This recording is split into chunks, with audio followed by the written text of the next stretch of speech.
I'm Marilyn Childbirth. I'm the Executive Director of FACS Analysis and Research, and I just want to welcome you to the seminar.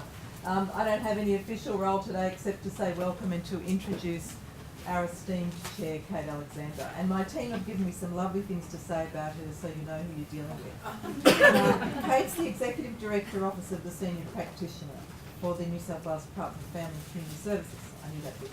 The OSP was established 3 years ago to inspire, influence and review child protection practice. Kate is responsible for the OSP's work in the review of child deaths, leading evidence-based child protection approaches and facilitating learning through conferences, publications and coaching strategies. Kate has a Masters of Social Work and Family Therapy and has worked in the fields of child protection and sexual assault services for more than 25 years in a variety of roles, including therapeutic, casework and management. She's just been accepted to undertake a PhD at the University of Melbourne, focused on decision-making in child protection. In 2010, Kate was awarded a Churchill Fellowship and travelled to the United Kingdom, Norway and America researching child protection systems with a focus on the skill set of the frontline workforce. Kate's research led to the development of the New South Wales Practice First Framework and the New South Wales Practice Standards. Kate can leap buildings in a single bound. No, look, and they're all the really great things that make up Kate, but Kate also has had a significant influence on us, on the people in family and community services. So since she came, she really brought the front line into our working lives. And while we had tried really hard to engage with the front line, what Kate did was she really set up initiatives that took us, the people who were working a little bit removed, down into the frontline offices and really gave us the opportunity to experience what was going on. Before we got that opportunity, I'd sit in meetings, and when it came to talking really about practice and frontline, you know, I'm an analyst and a researcher and a statistician. I thought I had nothing to say, so I'd sit back and leave it to others. But from my experience, just going into the frontline offices and really engaging in the work that they're doing, it made me appreciate it and understand it and actually think about it.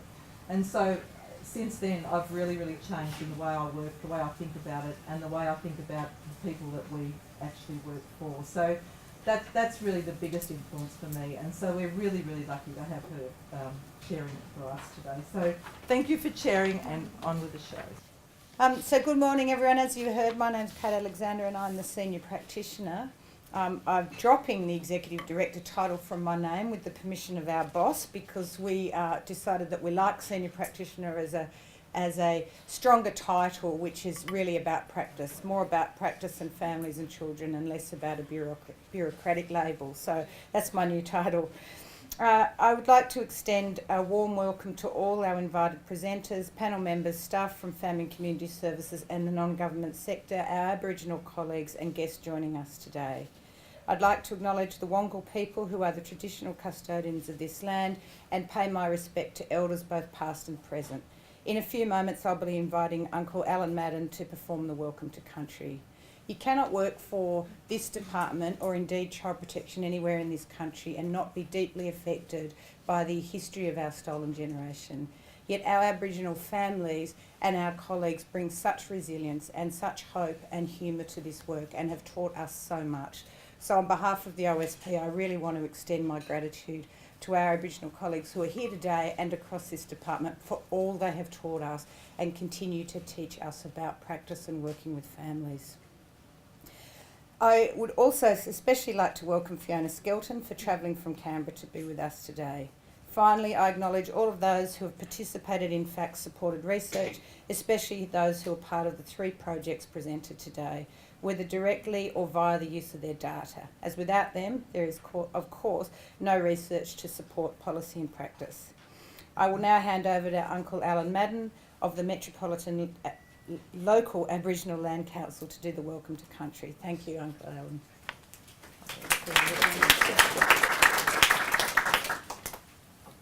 Thank you. Once again, my name is Alan Madden, Gadigal Elder. For my first song, I'm only joking, you folks. Married man, 10 children, 26 grandchildren and 3 great-grandchildren. Yes, we did have TV. Just couldn't afford the bloody electricity. First and foremost, I'd like to acknowledge our Aboriginal elders, all elders, past and present, and pay my respects to all our Aboriginal and Torres Strait Islander brothers and sisters, from whatever Aboriginal or island nation you may have come from. Welcome to Wongal. And to all our non-Indigenous brothers and sisters here today, a very warm and sincere welcome to you. No matter where you've come from, whether it be across the seas, across the state or across town, once again a very warm and sincere welcome to you. As I've mentioned many times before, was, is and always will be Aboriginal land. Only 3 things shorter than that: coming, taxation and going. It is an honour and pleasure to be here today to welcome one and all to Wongal. Wongal is one of 29 clans of the Eora Nation. The Eora Nation is bounded by nature's own. The Hawkesbury River to the north. The mobs up that way call it the Darkinjung. The Pean to the west, the Derribin, and Georges River to the south, Kaimai. And in between those 3 mighty rivers is the Eora Nation.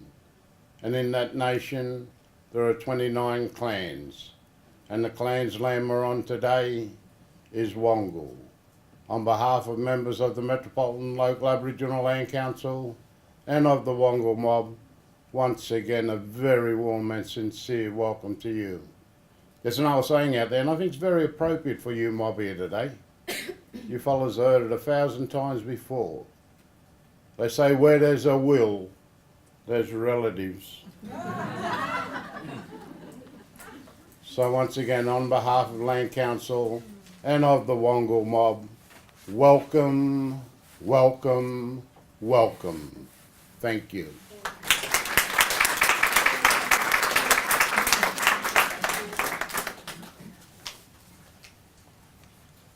Thank you, Uncle Alan. Just a couple of quick housekeeping things, and I'll keep these quick.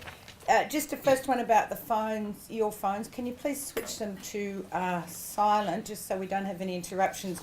We've been reading stuff in the OSP about multitasking and whether multitasking is good in child protection. And there's very strong evidence that multitasking is not good at all. So that's just a little point about phones and giving you full concentration to such important subjects.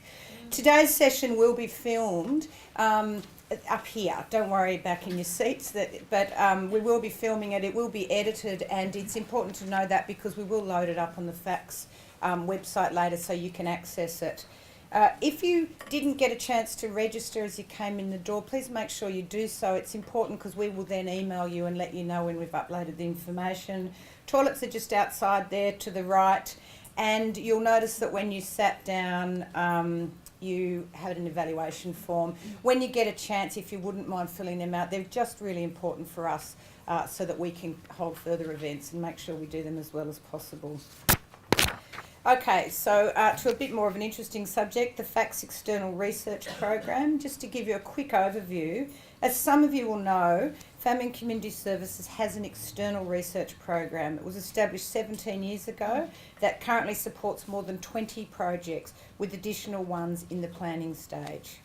Under the leadership of Marilyn Chilvers and her very, very capable team, the research program provides support to projects ranging from direct financial contribution to the provision of small or indeed very large data sets to assistance to recruit staff or clients to participate in studies by way of focus groups or surveys. These studies may be PhD projects where the assistance provided is in kind only, or they may be large multi-year Australian Research Council funded ones with significant funding from FACS and involve multiple university, government and non-government partners. These studies provide not only a great source of New South Wales-centric data, but they also contribute to building research capacity and a greater understanding of the important work of the department. And of course, the data gained from research is vital to improving the outcomes of those residents of New South Wales for whom FACS is tasked with helping, some of whom are among the most vulnerable people in our communities. The order of proceedings this morning, I mean, you've got a bit of an agenda, but just to bring you up to date, you'll be hearing from 3 fantastic researchers about a study they conducted or are currently working on. This will be followed by morning tea and then morning tea for about 20 minutes, that says. And after morning tea, we will move to a panel discussion where you'll get a chance to ask. So as you listen to the presenters, you can hang on to your questions because they will then be up for a panel. With 20 minutes, it's probably best we just let them give the presentation, and there'll be a couple of other people joining them on the panel after that. Okay, so I'm now going to introduce our first of 3 speakers. Dr. Kathleen Falster, and the other 2 are Fiona Skelton and Dr. Paul Gray. As I mentioned, each will present for 20 minutes, and we talked about the questions. The other option is that you might be able to have a chat to some of the researchers in the morning tea break. So in introducing Dr. Kathleen Falster, you'll hear that she's quite an overachiever. Her research, the Seeding Success Study, is one of those currently supported by the FACS External Research Program. Kathleen is an NHMRC Early Career Fellow with the National Centre for Epidemiology and Population Health at the Australian National University and the SACS Institute, and she's a visiting fellow at the Centre of Big Data Research in Health, University of New South Wales. Dr. Falster is an epidemiologist with expertise in epidemiological research methods, I'm doing well with these pronunciations, and data linkage and the analysis of large population data sets and cohort study data. Dr. Falster is committed to using epidemiological research to drive improvements in the health of disadvantaged populations, including Aboriginal children. In recent years, Kathleen has grown a program of research focused on child health and wellbeing, including use of linked, cross-sectoral population data to evaluate and monitor the impact of real-world programs and services. Kathleen, over to you to take us through the Seeding Success Study. Thanks, Kate. That was a very warm welcome. Thanks for inviting me here today. I'd just like to start by acknowledging the traditional owners of the land, the Wongal people, and pay my respects to their elders past and present. Where is the clicker? Oh, really? Okay. Is there something I can have? Okay, there's going to be lots of little animations. All right, so I'm going to start by briefly telling you about some background to the Seeding Success Study and the types of questions that we're able to answer using these data. Then I'll tell you about the statewide cross-sectoral data resource that we've built as part of the study and show you some examples of findings of our research to date. And finally, I'll finish with some thoughts about implications for policy and practice in New South Wales. Now, the work that I present to you today is the product of researchers collaborating with government agencies to generate evidence for policy and practice in New South Wales.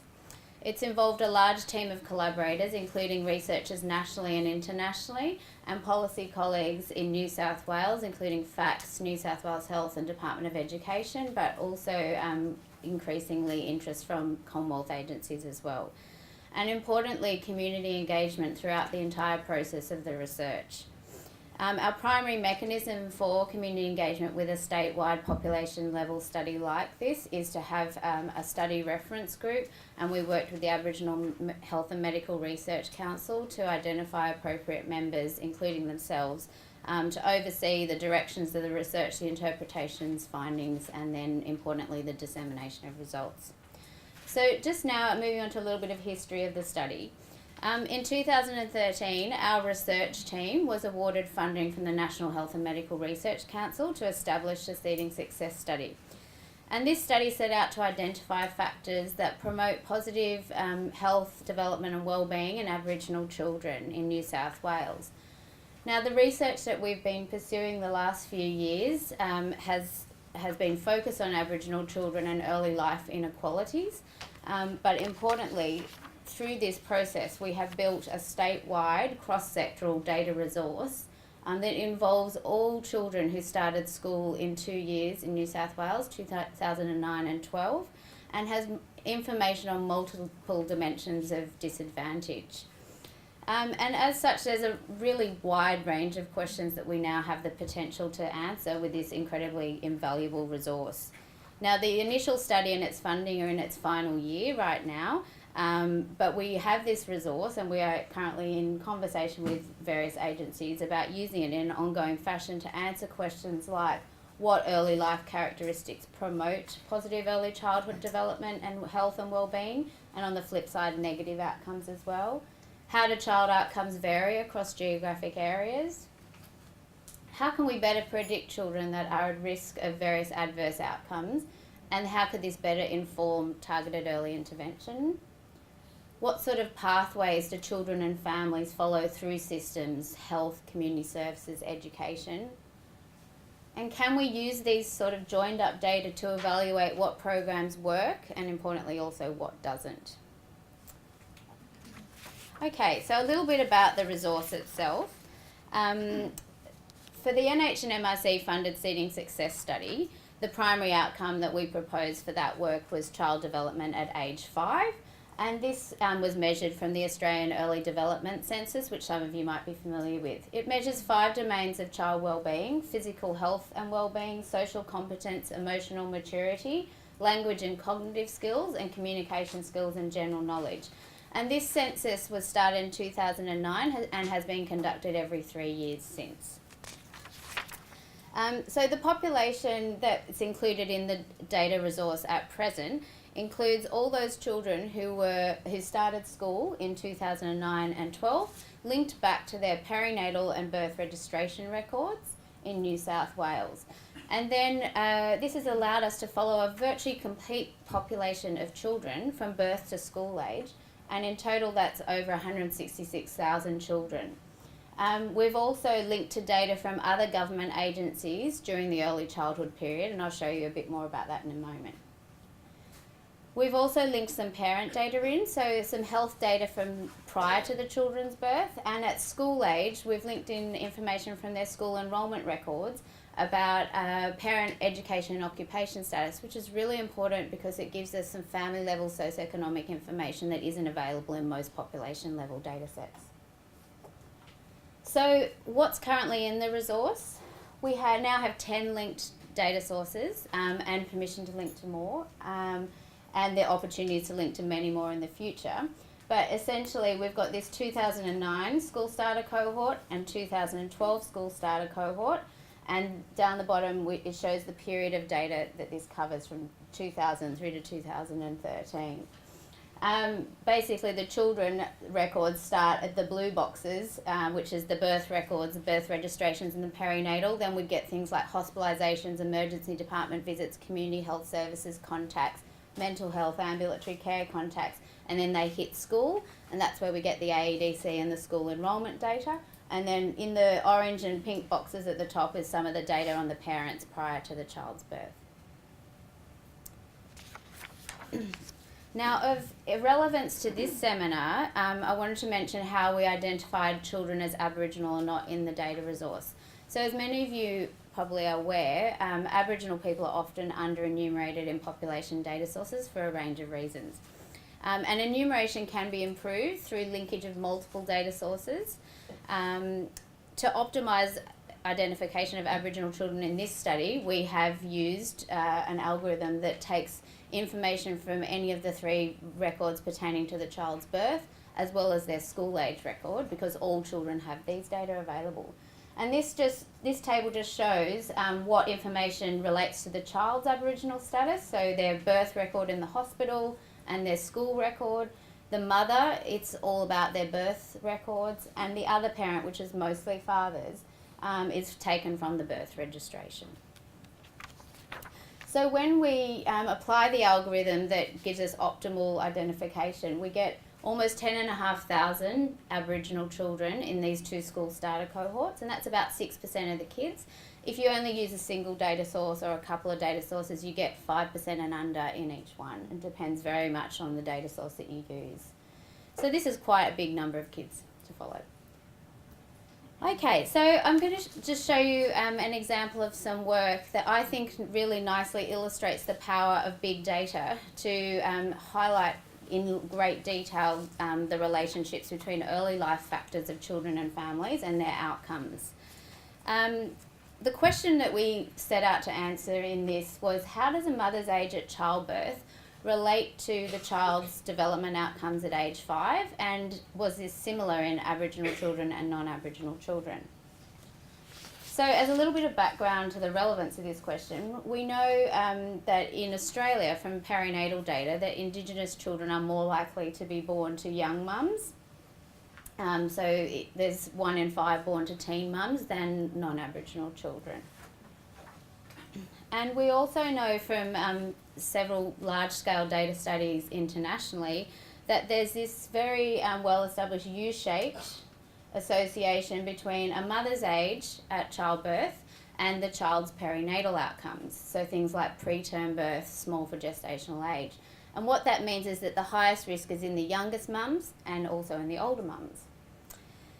There's also some evidence that a child's outcomes are later in their childhood and later life are associated with a mother's age as well. And in the context of most developed countries, there's been a great shift in women's childbearing age. On average, women are having babies much later.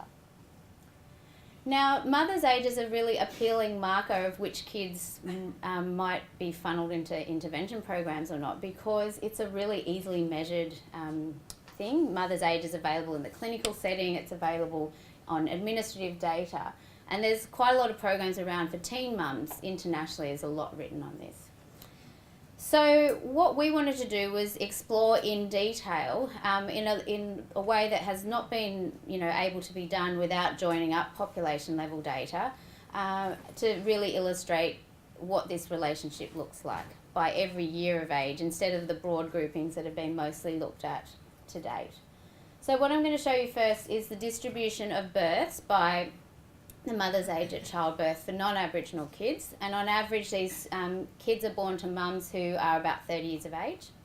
Then layered on top is the Aboriginal children's birth distribution. So you can see they're born to younger mums. The average age is 25 years, and 1 in 5, like the national data, are born to mothers less than 20 years of age. Layered on top of this is the child development outcomes at age 5. And what we've shown here is whether this is non-Aboriginal kids, whether a child is vulnerable on one or more of those 5 domains that I showed you at the beginning. So we see that the very highest risk is seen in the younger children, and this steadily decreases with every single year of age. It's not just a matter of very young mums versus older mums. It's a really strong decreasing pattern with every year of age. And we've got almost 40% of kids born to mums who are 15 years and younger are going to be developmentally vulnerable on at least one domain at age 5. The lowest risk is seen in the range where the most kids are born, so 30 to 35 years. And then there's this sort of general increase after 35 years. It's just worth noting that the numbers of births in that age range are smaller, so the confidence intervals around the estimates are wider. But the numbers here in this study are the largest so far that have been published internationally on this sort of outcome. Layered on top now is the results for the Aboriginal children. So we see that the highest risk in the young mums is actually really similar whether you're Aboriginal child or not. And while there is a decrease with mothers increasing age in the risk of vulnerability, there is basically this higher risk across the entire maternal age range. So what does this tell us? Is a mother's age at childbirth a useful marker of whether a child might have developmental vulnerability at age 5 and therefore may be in need of intervention? For Aboriginal children, it's not discriminating very well who is and isn't at risk. While there is a higher risk in children born to young mums, there is this very high risk across the entire age range. And yes, there are more babies born to young mums, but it's still really the risk is elevated across the board. For non-Aboriginal children, mother's age does discriminate much better who's at risk and who isn't, but there's so few children born to young mothers that if you were to target a program at teen mums, you're not going to get very many of those overall kids who are at risk. And it's just worth noting, I won't show you the results today, but when we've gone on to do various statistical modelling, socioeconomic position is a really important factor. Once you adjust for that, it basically explains most of the increased risk in the young mums, and it also explains most of the gap between the Aboriginal and non-Aboriginal children, and that gap is biggest among the older mothers. So what are the implications of this sort of work for policy and practice? Well, in terms of Aboriginal children, early intervention services and support really need to target Aboriginal children across the board, not just children born to young mums, as some programs do now. So regardless of the mother's age, and that this is important if we're going to really reduce the gap in development outcomes. Okay, thank you for those slides. Now I'll move on to some work that's new for us in the last year or so. In collaboration with FACS, we've been growing a program of research relating to children who come into the attention of child protection during early childhood. Now, broadly, most of what's been reported to date in terms of quantitative research has often been contacts with systems at single points in time. And what we've done is linked in the data on these contacts to turn things into a longitudinal picture, so a story of children and families' experiences over time. And this sort of data resource really has the potential to start building up the evidence base to look at, you know, who is at risk and where we might better meet the needs of kids in the system.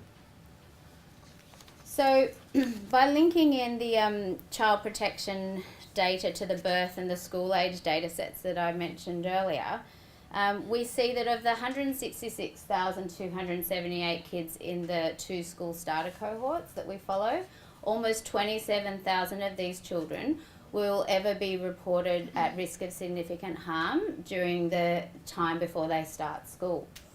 And 7,000 of these children will have a substantiated risk of significant harm report, and almost 3,000 will have at least one out-of-home care placement of some sort. So if you were to imagine standing in a room of kindergarten children, on average across the state, almost 3 children in that classroom will have ever been reported to the system, and 1 in every classroom on average would have had a substantiated report, and on average 1 in every 2 classrooms would have had at least one sort of out-of-home care placement. Now, by joining up all these different types of data sources, we start to be able to pull together a range of different characteristics of the children and families at a population level. And these are just a small selection of characteristics, but the point being that they're from about 5 or 6 different data sets.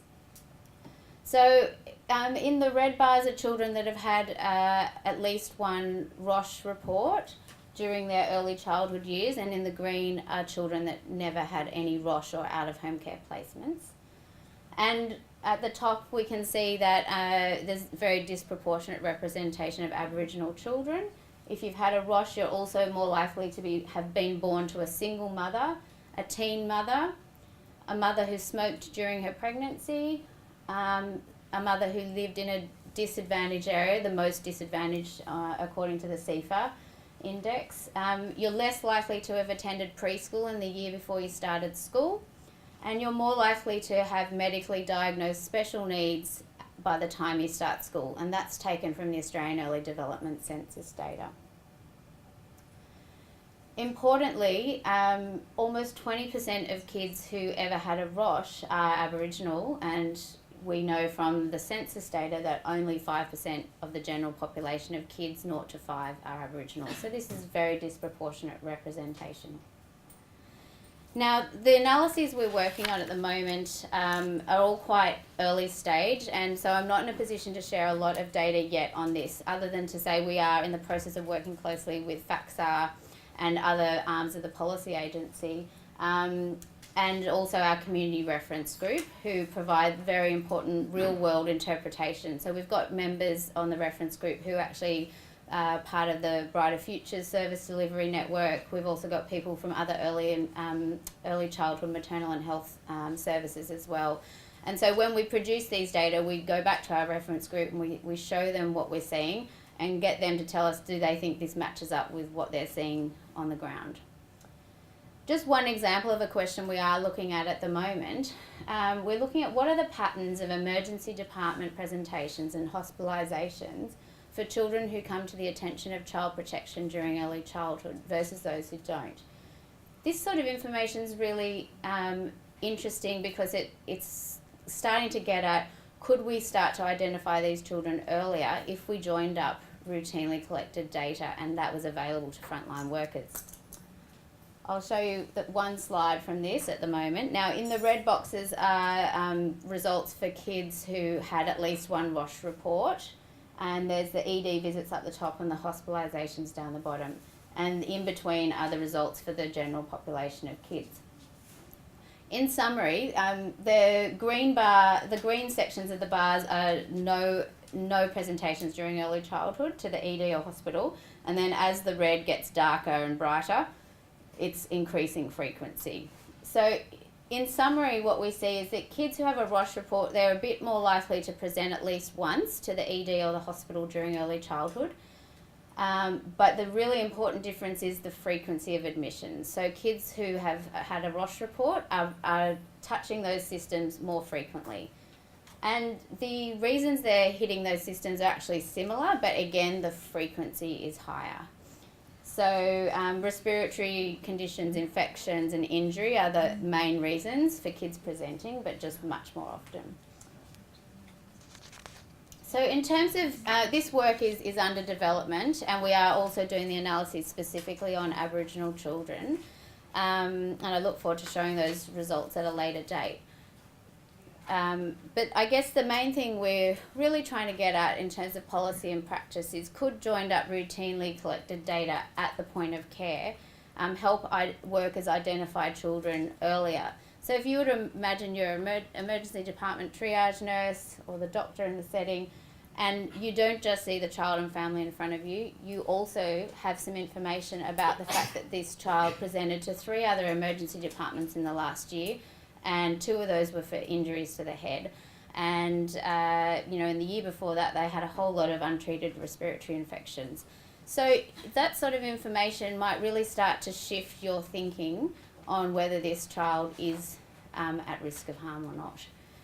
That's just thinking of health data. If you also brought in other types of data as well, that might really shape your picture a lot more. So just to wrap up, I just wanted to make a couple of comments on the broader program of research and the cross-sectoral data resource that we've built as part of this study, and what I think some of the implications for policy and practice are at a broader level. I think importantly, joined up cross-sectoral data really can make visible the experiences of small and vulnerable population groups. And for Aboriginal children, this is really important. It's, as anyone knows who's worked with smaller cohort studies, recruiting via clinical services or community-controlled organisations, it's a big job. And while those sorts of studies offer very detailed information about the children and families, what this sort of work does is show the magnitude of the problem at scale in a population and really help identify what information could be needed to fill in the gaps that you can collect at a clinical and community level. But really there's just so much to be learned. We're really only scratching the surface at the moment in terms of how we can understand how these kids move through the systems. And in terms of how the research relates to the FACS strategic objectives, I think the 2 that I thought were most relevant, the children and young people are protected from abuse and neglect objective. I think from this sort of data resource, we can learn a lot about the pathways of children and families into child protection, how they progress through child protection, and meanwhile are also in contact with health systems, education, etc., and how they might come out the other side, and what are their life outcomes further down the track. How do we better identify at-risk kids earlier than we are now? How could we support families earlier to change those outcomes and how they progress through the system? And that sort of information can help target early intervention, as well as support services for those kids that will inevitably be in the system. And in terms of the objective around improving outcomes for Aboriginal people, families and communities, we can learn right now from the data we have on this very large contemporary cohort what the early childhood outcomes of these children are, and this can help inform how we might better meet the needs of these kids in the immediate term and the future cohorts of children.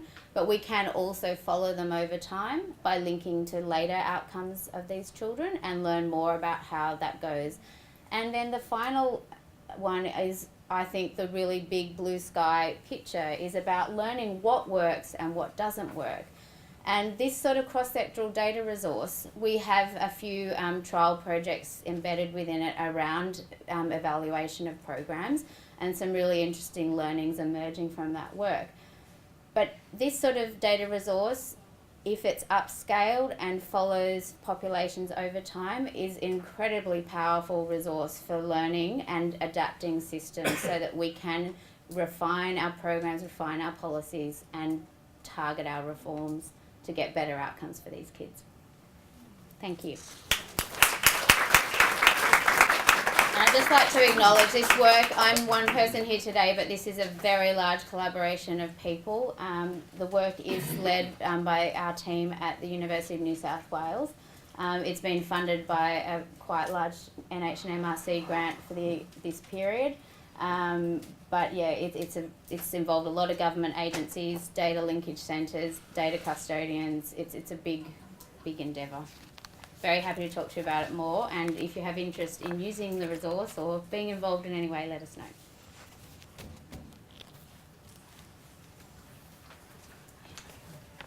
Thank you so much, Kathleen. It's an amazing amount of information in such a short time span.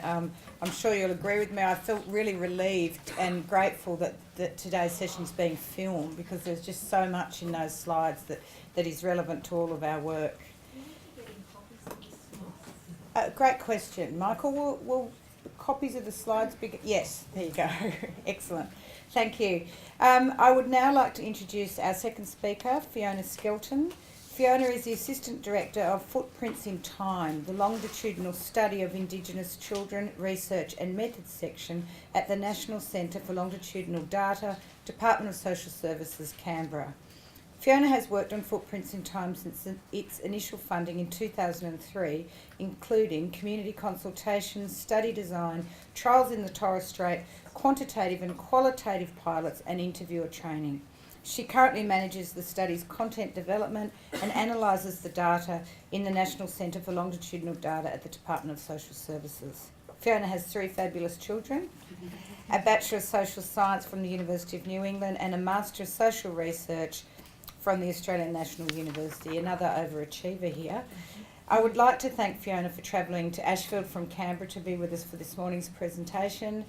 Footprints in Time is not part of the FACS external research program, but we have invited Fiona to speak about it today because it provides such valuable data from the general population with which to compare data collected by FACS. Over to you, Fiona, and thank you.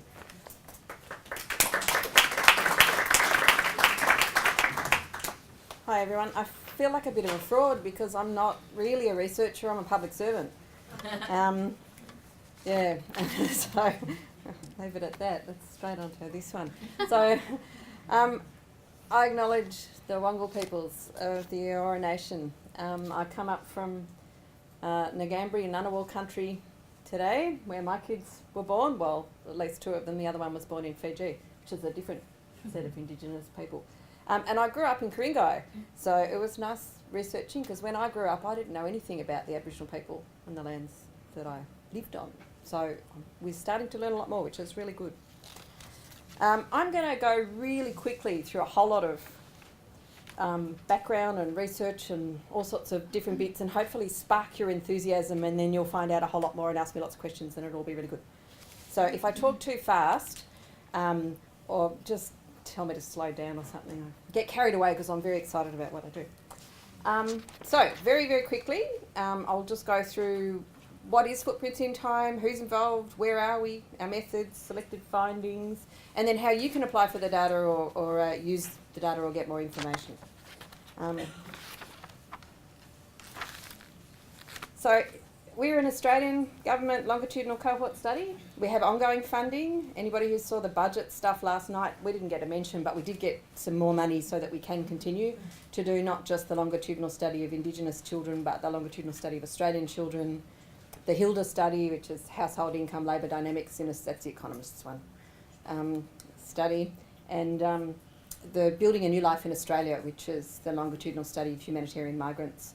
So we have enough money to keep going, and we're very lucky we have ongoing funding, which, feel free, Kathleen, having to search for funds all the time is really hard. We started to have a look at how early childhood affects later life outcomes. If you compare Australia with the United Kingdom or even New Zealand, or of course the Scandinavian countries who are always ahead of everything, then they have a rich resource of longitudinal cohort studies to draw on, whereas we really got started in terms of a national approach in about the turn of the century. So LSIC was one of those, because they looked at the longitudinal study of Australian children and went, oh, well, we won't be able to look at Indigenous kids' outcomes separately. We need a different study, and we need a study that consults with Aboriginal people and Torres Strait Islander people first. And that's where I got involved. We're guided by a steering committee which is chaired by Professor Mick Dodson. He's been chaired by Professor Mick Dodson since 2003, because we knew he'd be Australian of the Year one day.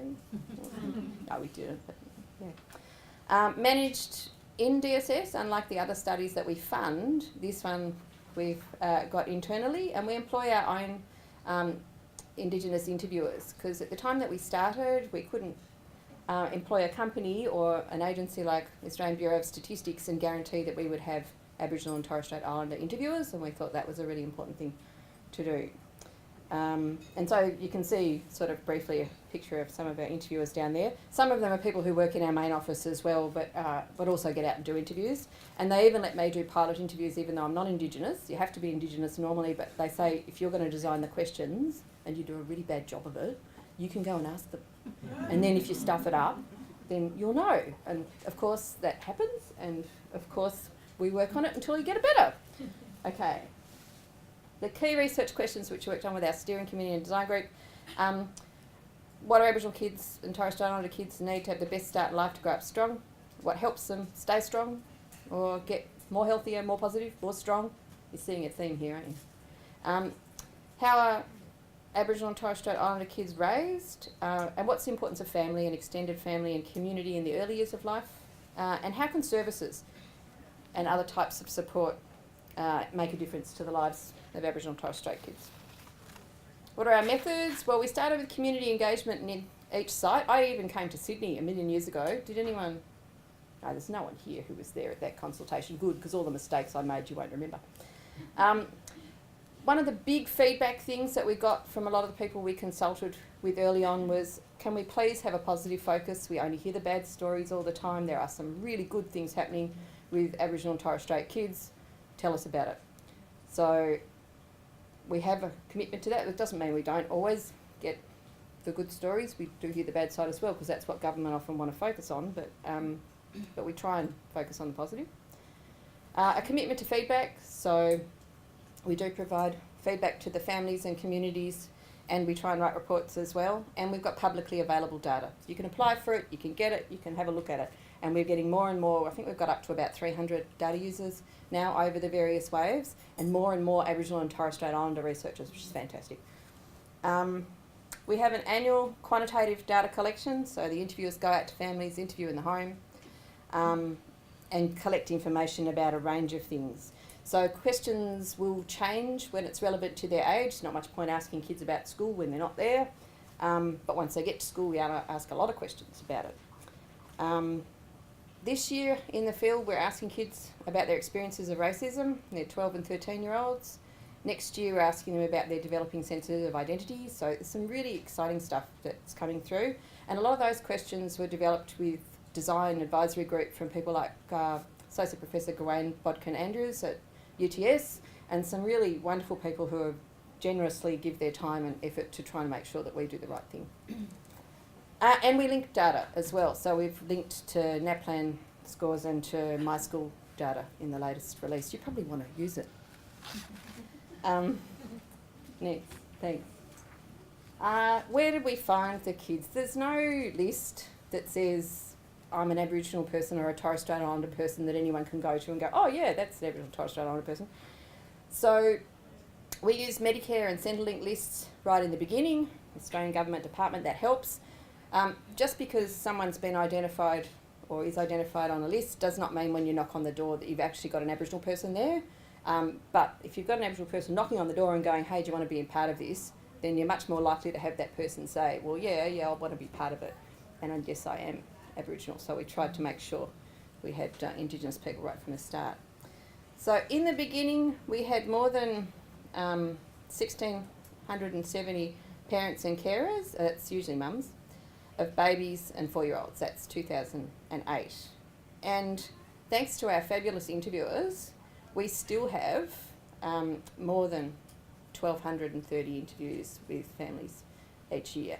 When we started, Steve Zubrick, our lovely person who comes from Longitudinal Study of Australian Children, he's the Consortium Advisory Group Chair, and I don't know if anyone's seen Life at 1, Life at 3, Life at 5.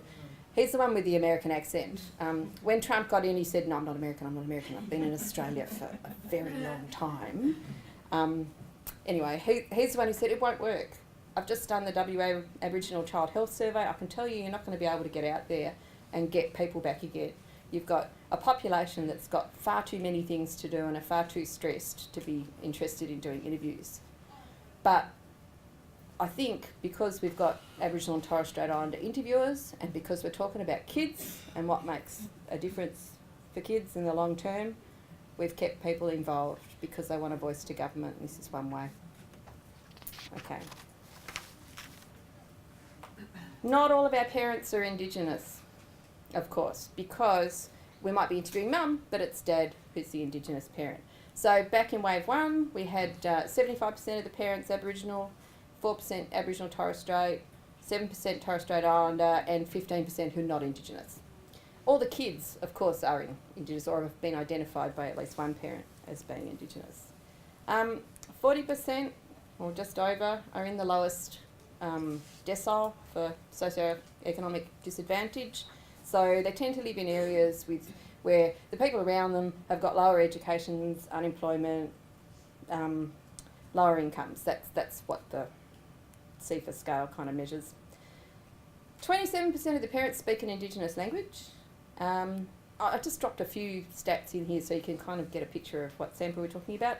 15% had postnatal depression. This is self-identified, and another 2% said they probably did in hindsight. Now, I did look at what we had in wave 1 for the number of parents who weren't actually the mother of the child that we interviewed. And we did have 34 dads, 47 grannies, 19 aunties, and a bunch of cousins and stuff as well. So mostly mums that we're interviewing at the beginning. Of the kids, we've got more than 80 tribal language groups, and we don't release that information because it might identify kids in the study, and we try and keep privacy paramount. But what we can do is something like these footprints that I've put up, which show you on the left, language groups, so people in Torres Strait who speak Kalakawalia. We've got people who are speaking Jambapangu, and a whole bunch of different languages. And then on the right you can see or lots of the different tribes that people come from. And I know we've got at least one Wiradjuri person in the room. We've got lots of Wiradjuri kids because the size of the writing is bigger.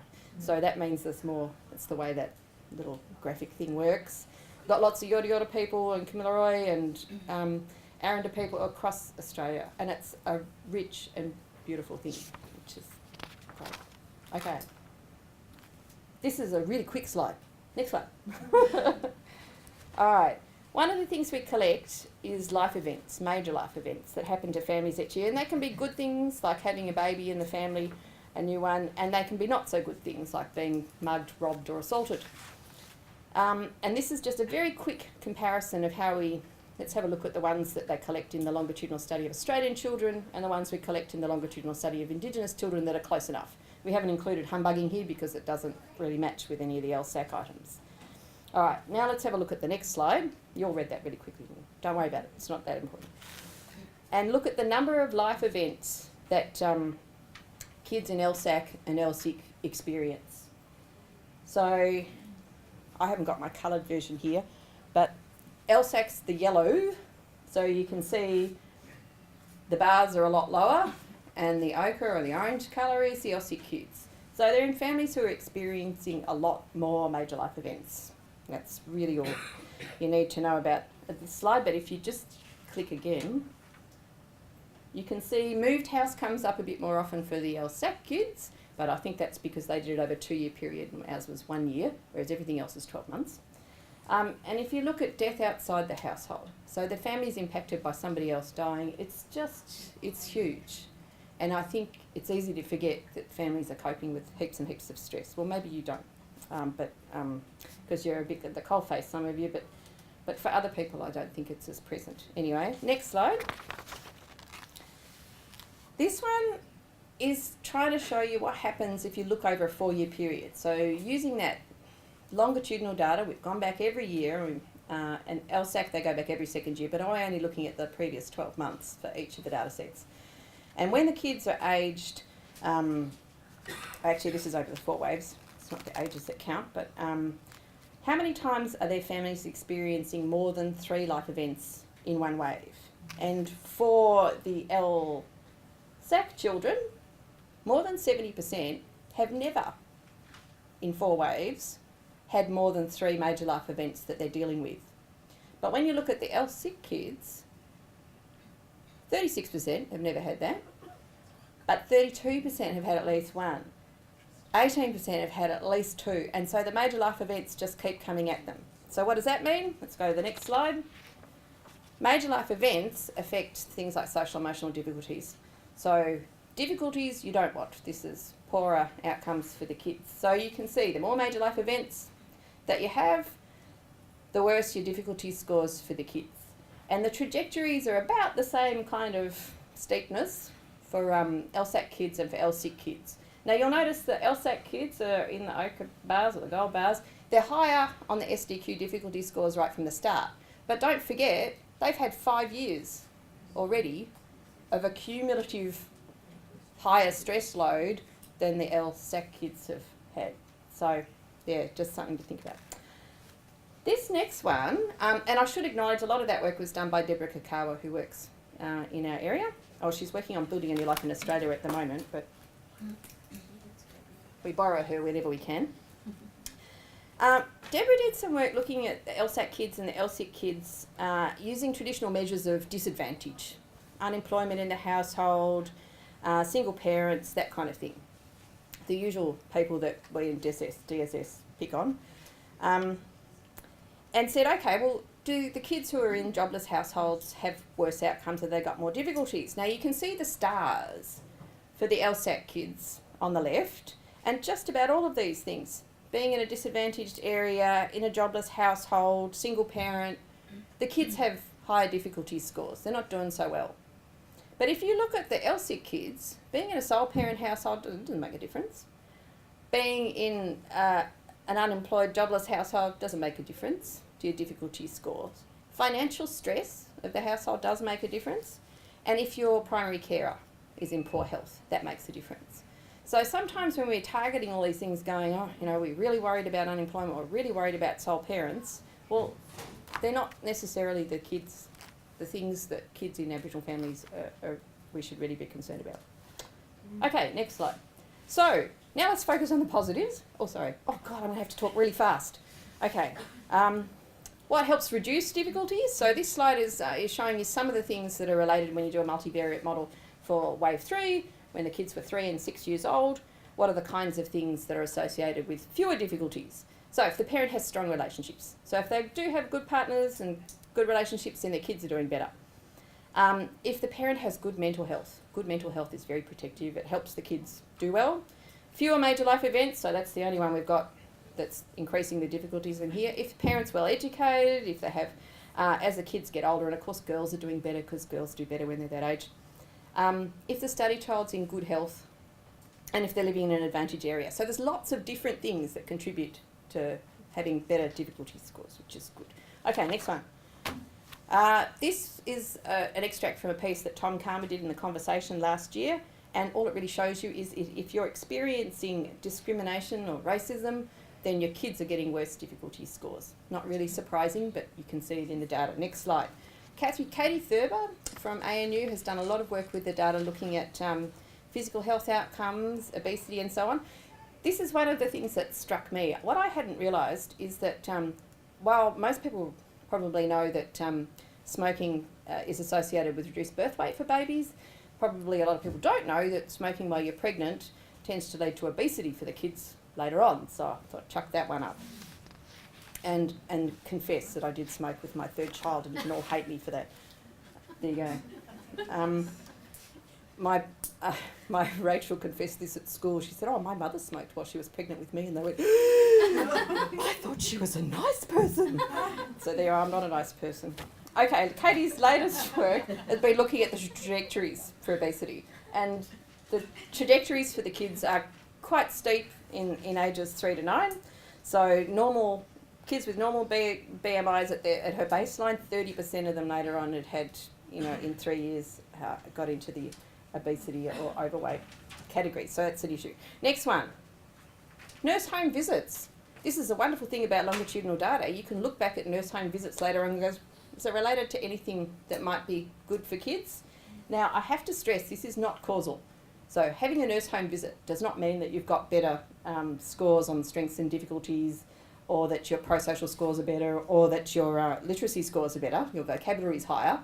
But what it does mean is that there's some kind of association. So does it mean that having that visit means that you're better at accessing services when you need them later on? Don't know. There's a whole lot more exploration that you could do, but there is a relationship between nurse home visits and better outcomes later on. Next. What is it about Aboriginal and Torres Strait culture you want to pass on to your kids at this age? What a fascinating question and fascinating answers. All I headlight at the moment is that respect, family history and pride are right up there for everybody. We get different results around the country, so bush tucker, hunting and that kind of thing is really important in the top end.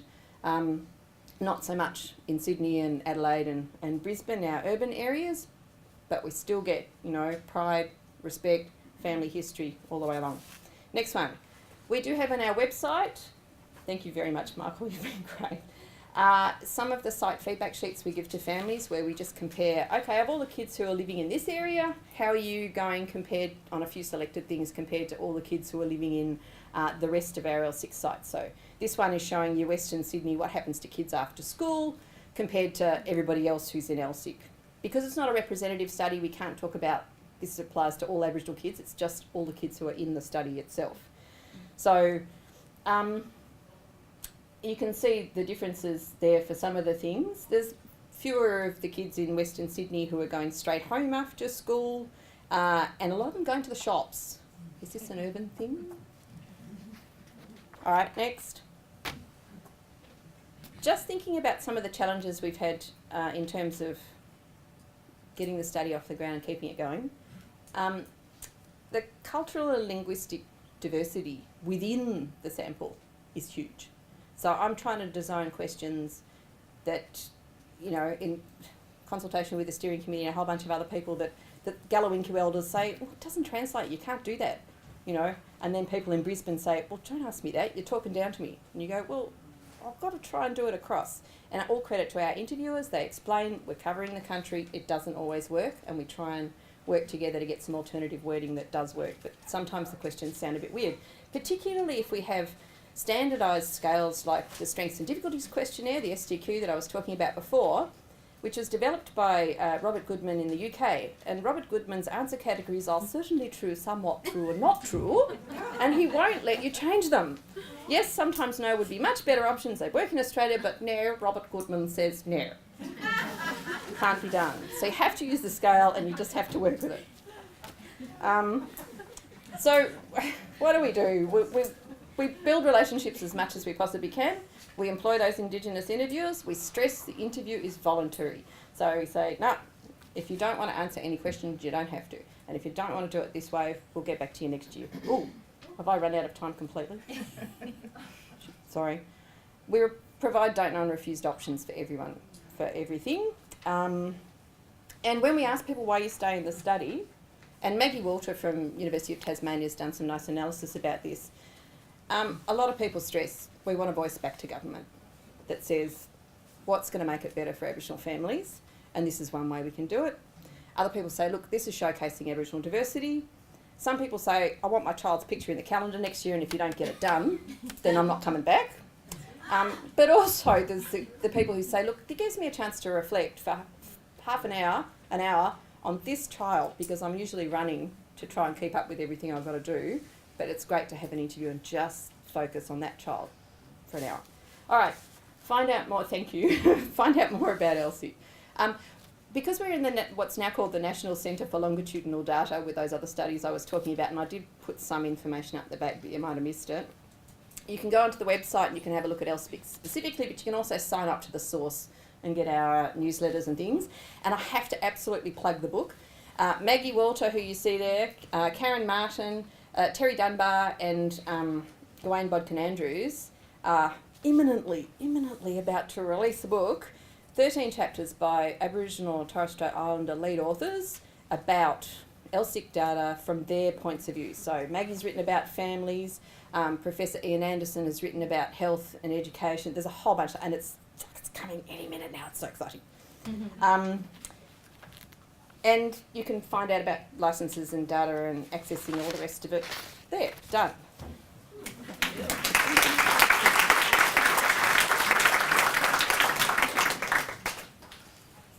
Thank you, Fiona. I noticed you started with an apology for being a public servant, not a researcher. Well, let me say you couldn't tell, because you're mixing it beautifully on the research front. And as an aside, I'm a big fan of public servants. And they need, our vulnerable people need the brightest and the best of the public to serve them. And you certainly showed that, such authenticity and warmth in your presentation. So thank you. Our last speaker for this morning is, I've got some formal notes about him. I want to be a bit informal because I know Paul. He's a modest fellow. He's a ripper in my language. He really is the real deal. So more formally, I'll tell you that Dr. Paul Gray, his PhD research was supported through our FACS research program. Paul is a Wiradjuri man from New South Wales, raised and living on the land of the Darawal. He is Executive Leader, Strategy, Policy and Engagement for the Aboriginal Child and Family Community Care State Secretariat, ABSEC, which is obviously the peak Aboriginal child and family organisation in New South Wales. While working with FACS as a psychologist, Paul had the opportunity to undertake a research degree examining the impact of abuse and neglect on cognitive processes of emotional regulation and social understanding for young people in out-of-home care. Paul became the first Aboriginal Australian to be awarded a doctorate from the University of Oxford. That's pretty amazing. Thank you. One of my favourite stories about Paul was that when he was at Oxford, he was written up as such an impressive, bright young thing in a serious Australian Journal of Psychology, one of those sorts of serious publications, and the question was where to from Oxford, and Paul said Campbelltown, and because that's where his heart is and that's where the work is, and it's one of the things about Paul I always loved. Paul's current focus is on developing Aboriginal community-led approaches to Aboriginal child and family welfare, empowering Aboriginal communities to design and deliver the supports their children and families need. Thank you, Paul.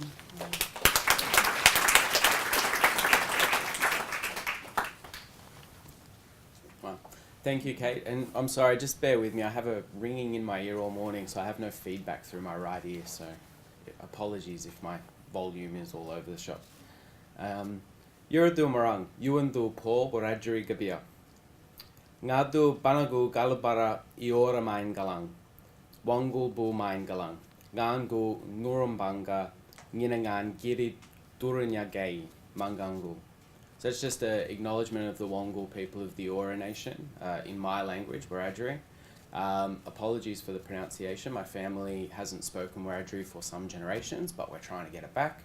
And apologies too for not being able to do that properly in Eora as would be proper here. But unfortunately I don't speak Eora either. Before I go on, I do want to acknowledge the groups that supported me in this research. So that includes the Researching Emotional Disorders and Development Lab, formerly of the University of Oxford, now at King's College London, Family and Community Services, ABSEC, and most importantly, the families and young people that invited me into their home and sat with me for more hours than I had a right to expect, and went through these tasks and had a chat, and that was my favourite part of the entire study. Next one. So in some ways this research is a big change of gears from the previous two researchers who have done sort of big population, longitudinal type work. Mine is very small sample, very small study, looking at the individual implications of early adversity on development. And as Kate mentioned, that was really shaped by my experiences as a psychologist with the department, supporting children and young people in out-of-home care, as well as a member of a foster family who had children from, FACS coming into our home and seeing how they interact with us and with others and all of those things. I also wanted to say up front, in the interest of time, I've tried to focus on the results and perhaps not so much on the methodology, because we went through a lot of cognitive tasks, and I suppose there just wasn't the time to unpack the theory and the methodology behind each of them. But if you want to grab me in the break and talk about them, feel free. You probably won't get a chance to eat anything though, because I talk a lot. I also wanted to acknowledge up front a number of the limitations in this research. So particularly the noise that comes from the complexity of the children and families that we work with. So there's a lot of confounding variables, which makes it really hard to narrow in on individual processes and link them with outcomes and things like that. We tried, but it is very difficult to do and kind of par for the course for this research. We also, obviously that's exacerbated by the small sample size, and we can always argue about the validity of particular measures. So obviously we need to be cautious about interpreting these results, and replication is always the key. But I suppose to put it in a nutshell, there were two broad aims to this study. One was to try to understand the pathways of risk for emotional and behavioural difficulties for children and young people in out-of-home care. And second, I really wanted to understand resilience. Why was it that some kids seem to be doing quite well? And what can we learn from them to maybe support other children and young people to adapt as well? Next slide. Yay, models. Everyone like models? Good. So this slide depicts our basic theoretical model developed by Lohman and Gunnar, published in 2010. And it outlines developmental risk for emotion and behavioural disorders. In particular, it outlines the important role of caregiving in buffering the developing neurobiological systems, particularly around detecting and responding to threat, and the developing behaviour and emotion regulation systems. So there are three main points that I really wanted to pull out of this model. One is that the scope of developmental outcomes, so that's depicted by these lines here, they narrow with age. This emphasises the importance of the early period in particular, but note that they never reach each other, so there's always opportunity for change. Also at the front end of that, the interaction between environment and genes, and this includes epigenetic processes. And finally, the interaction and interplay between neurobiological systems and cognitive processes and behaviour. So how each of those sort of circles inside those lines feed back to each other. So it's not a simple one-directional thing. Everything is associated with everything else. So based on this model, we sought to identify and explore specific processes of emotion regulation and social understanding that might be affected by maltreatment and contribute to the social and emotional difficulties that are experienced by the children that we work with. On reviewing the literature and existing evidence, such processes, we thought, would likely possess three key characteristics. First, they would develop in the context of parent-child relationships, particularly early in life. Second, they would be functionally linked to the neural networks that are known to be affected by maltreatment. So we're talking about the frontolimbic structures, the amygdala, prefrontal cortex, cingulate, hippocampus. And third, that such variations in those processes should also be linked to emotional and social difficulties in non-maltreated children and adolescents.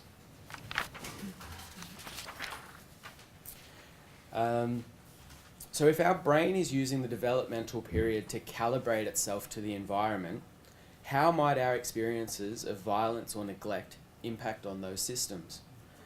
Well, there are a whole range of cognitive processes that might be affected, and so we decided to focus on just a few. How do young people respond to risk and reward and other cues? How do young people attend to emotional stimuli? How do they interpret uncertainty?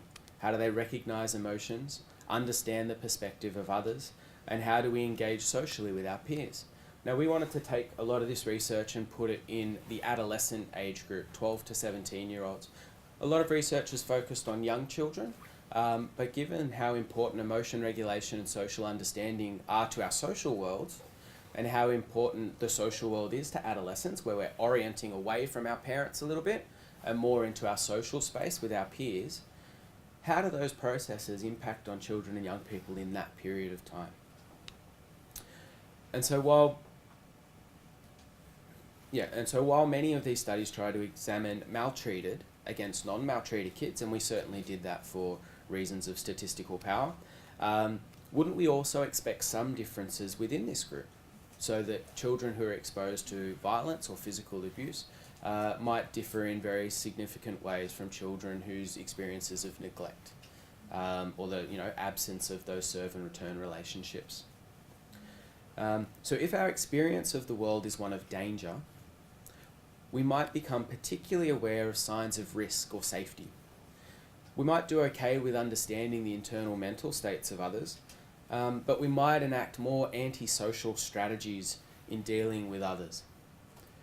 On the other hand, if our experience of the world is one of neglect, where our early attempts to engage others have failed, we might have particular difficulties recognizing emotions, or even understanding the perspectives of others or engaging with our peers. We wanted to try to explore these processes in as much detail as we could. So just quickly about our sample. Our sample included 51 children from the out-of-home care system in New South Wales and 28 non-maltreated peers aged 12 to 17. There were no group differences in gender distribution, age or cultural background. And in some ways, we know the overrepresentation of children and young people in out-of-home care, but we were able to have that matched in our non-maltreated sample because of the great engagement of the local Aboriginal community, who were really keen to be part of this research and to understand what was going on for their kids. Exclusion criteria included exposure to sexual abuse. That was purely because the number of children was really small, and so we decided that would introduce a confounding variable that would just add additional noise. And we also screened the non-maltreated group with a brief interview just to make sure that there were no early experiences there that might be confounding as well. Maltreatment experiences were coded based on an established coding scheme, and that was based on a comprehensive review of file reports. Yes, I acknowledge that there's going to be weaknesses in that, but really there's no good way to gather that information. Whichever way you go about gathering that information is going to have some limitations, and we felt this is probably one of the best ways that we had at our disposal to grab some of that. Consistent with previous research, maltreatment subtypes did co-occur, so approximately 90% of all participants were coded for 2 or more subtypes of maltreatment. Obviously, neglect and emotional maltreatment were the most prominent, and about half of the sample had been exposed to physical abuse. Now, another confound just to note here is the emotional maltreatment includes exposure to domestic violence, and so that kind of made things a little bit messy when we're then thinking about, well, if the child's experience is one of violence, that might not have been the individual target of that violence, but obviously if your mother is being assaulted in front of you, that's going to impact on your experience of safety. Okay, so to quickly barrel through the results. When we talk about sensitivity to reward and loss, we're talking about how we respond to different contingencies. So two important elements here are conditioned avoidance, how we learn to avoid cues that have been associated with an aversive stimuli, and risk-taking, how we weigh potential for reward against potential for losses. We know that facilitated conditioned avoidance has been associated quite strongly in developmental literature with anxiety. So as such, if we see a pattern of facilitated conditioned avoidance in maltreated participants, perhaps that might give us some clues about the mechanisms that sit under their increased experience of anxiety. In our study, we found weak evidence, note my caution, of facilitated conditioned avoidance for maltreated but not non-maltreated participants, and specifically for those exposed to physical abuse. So again, noting my previous caution, it seems that exposure to physical abuse may contribute to generally facilitated conditioned avoidance, a pattern that has been linked to the emergence of anxiety in development. Risk-taking. We also know that risky behaviour is common in this cohort, right? We deal with this every day in our practice. However, evidence from experimental paradigms is really mixed. On our paradigm, we asked young people to pursue the potential for reward, but there was always the risk of losing it all. So this was a fun task that the kids loved. They had to pump up a balloon on the television, on the computer screen, and the bigger the balloon got, the more points they got. But there was always a chance that the balloon would pop unexpectedly. And so it was really seeing how much risk were they how big were they willing to go with this balloon before they banked the balloon. They knew they had only a limited number of balloons. And so kids, they found it really competitive. They really wanted to get a really high mark. There was a nice bar on the side that sort of added up as they went. They wanted to get as close to the top as they could. But there was always this idea of risk. So on that task, we saw no real difference between maltreated and non-maltreated participants, which certainly surprised us. To look a bit deeper though, we knew from previous research that there are gender differences in risk-taking behaviour. So we looked at the male and female participants separately, and again there was a slight suggestion that maltreated girls may be more risky than their non-maltreated peers, but no difference in the male group. Interestingly, more chronic maltreatment, so this is maltreatment experienced over more developmental periods, was associated with greater risk-taking for maltreated girls. Okay. So we're all familiar with the idea of maltreated children and young people being hypervigilant to threat, yeah? We hear that a lot. However, what's the mechanism that sits behind this bias, given that attention is actually kind of a competition between bottom-up processes of cue salience, how important the cue is, how much it stands out to us, and top-down processes of attention control. We should also note that studies that have tried to look at this threat-related bias have found somewhat mixed results. While most have found hypervigilance, some have reported avoidance, some have reported no result. So we really wanted to dig into this and see what was going on. What we do know about hypervigilance to threat is that it is linked to anxiety. So again, this might be a possible mechanism for the increased anxiety of maltreated children and young people. So we sat the children through a series of tasks. They didn't like these ones so much. That was the very, very clear feedback. And we found some evidence that maltreated participants were hypervigilant to threat. But in particular, our study suggested that this had a particular role of attention control. So maltreated participants showed some difficulty in filtering out task-irrelevant threat-related cues. So one can imagine, for example, how this might impact on children and young people. So being settled in a classroom, for example. If they're unable to filter out such task-irrelevant cues, a look of frustration in a peer might be interpreted as a potential threat to them and stimulate their stress response system. But perhaps attention control could be trained. Perhaps we could develop some attention control games. Everyone loves their tablets. And some tasks in this way could be developed to either strengthen attention control or otherwise adjust attention bias. And there's certainly some emerging work looking at cognitive bias modification that uses techniques like that to help children and young people adjust those. So perhaps there could be some value in exploring those for children and young people that we work with. So interpreting uncertainty. So the attribution, 5 minutes? Okay. The attributions that we make about uncertainty fundamentally shape our experience of our environment. This is particularly the case with our peers. So if we walk over to a group and they're all having a laugh, whether we assume that they're just sharing a joke or laughing at our expense will certainly impact how we feel and how we approach that situation and other situations like that in future. There is evidence that maltreatment might be associated with making more hostile or negative attributions, with one study in particular showing that negative attributions were linked to later peer difficulties. However, in our sample, again, across a range of tasks, we found no evidence that maltreated adolescents differed significantly from their peers in the interpretations that they made. Now, there could be a number of reasons for this.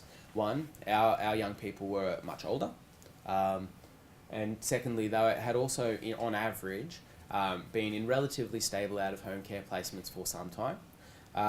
So it could have been that they maybe had learned to make the benign interpretations through their relationships with their carers and other peers, and so had learned to sort of overcome that. Alternatively, perhaps they were able to present the benign answer in the relatively cold, safe, abstract pen and paper task, but when they're actually engaged in these interactions in the real world, they do make more negative interpretations. And certainly there's some studies from the UK, reports from foster carers that suggest that this might be likely.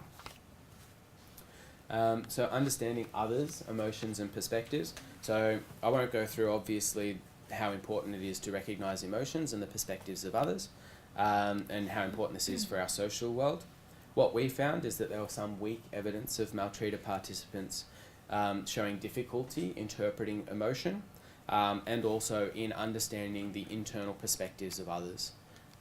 So young people in the maltreated group, and particularly, interestingly, this was not associated with the presence or absence of physical abuse. So it seemed to us to be more associated with those co-occurring things, neglect or emotional maltreatment, that really undermine their understanding of emotion and the internal mental states of others.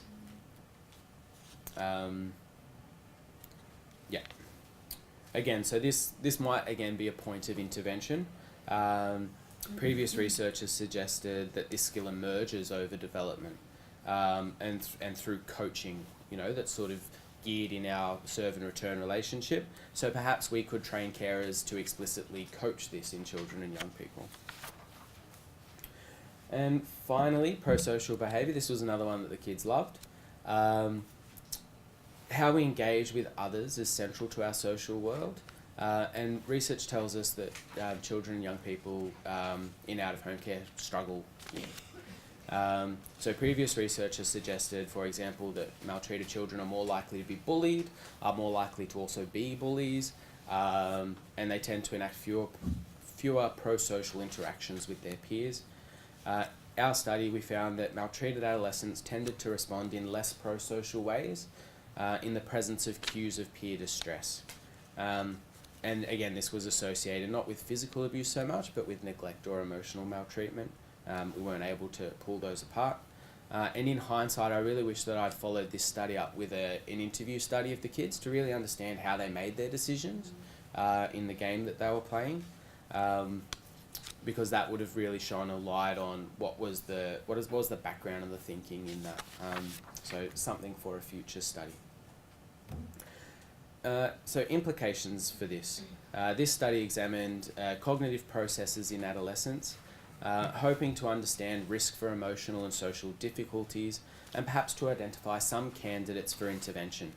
And we found some of those, like attention control or the coaching of perspective taking, but in general we kind of raise more questions than answers. Still, it extends previous research, particularly particularly bringing the focus to adolescents in out-of-home care. And this research suggests that many of these difficulties actually persist into adolescence. And so if these difficulties persist into adolescence, to me this emphasises the importance of early intervention and family strengthening. I'm sure, talking to the converted here, but we're far better preventing these sorts of concerns than trying to repair them. And so that's certainly a focus of our hopes for this system. And given that this early period is one of calibration and that these cognitive processes do seem to persist, then we'd probably expect them to be strategies that persist on into adulthood, which then probably it talks to some of the challenges that young people that come through care might face when they become parents themselves. These are their strategies to stress, and certainly I don't know of many things more stressful than raising children. Then what supports do we need to offer to children and young people who have come through care when they're becoming parents themselves? So I also wanted to just note some final points. First, I wanted to just reflect on the importance of culture. So while this study has focused largely on implicit cognitive processes, and it sort of reflects a general evolutionary or biological, the way that our stress response system is set up as humans, we have to remember that what we're talking about also fundamentally impacts on the way we experience the world. So in this way, it also interacts with our cultural worldview to determine our lived experience of the world, the meaning that we draw from each of the tiny interactions and applications of these cognitive processes. So while that was beyond the scope of this small study, I think it's really important to keep that in mind. And for Aboriginal children in care, these cognitive processes and how they've developed would interact, shape, and be shaped by experiences, including experiences of systemic and interpersonal racism in the community. So we have to acknowledge that the societal level is really important here, as well as the family and individual level.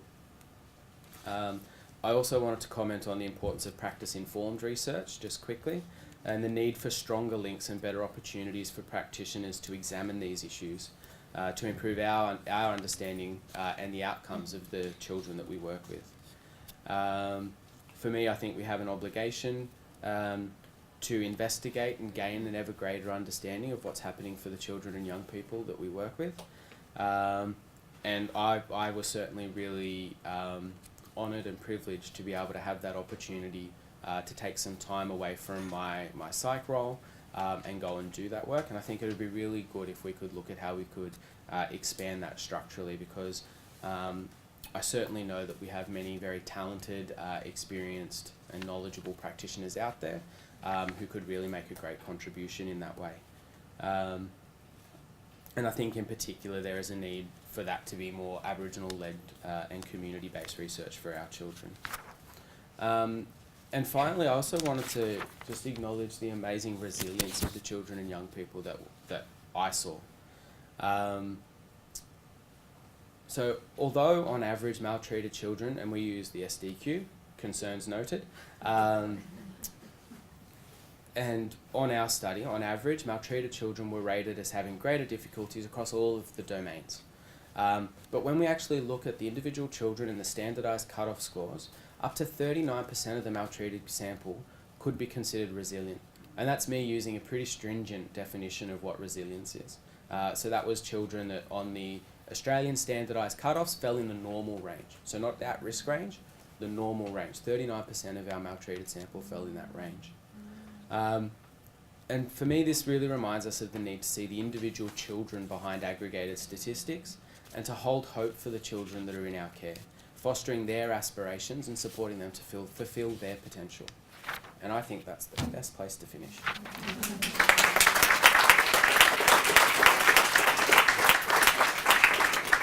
Thank you so much, Paul. I wish we'd had time to show you some of the actual really innovative programs that Paul used to build some of those games, which are computer games for the children. So much rich information, but also I really want to thank you for the way you always speak with such care about children and young people and your research. So thank you. Far be it from me to be the woman that stands between you all and a cup of tea. So I think 20 minutes, is that still right, Michael? 15. Yeah, okay. 15. Jessica's the timekeeper. So we're now at 15, which is plenty of time to get a cup of tea. We'll be setting up the panel. Please be back then.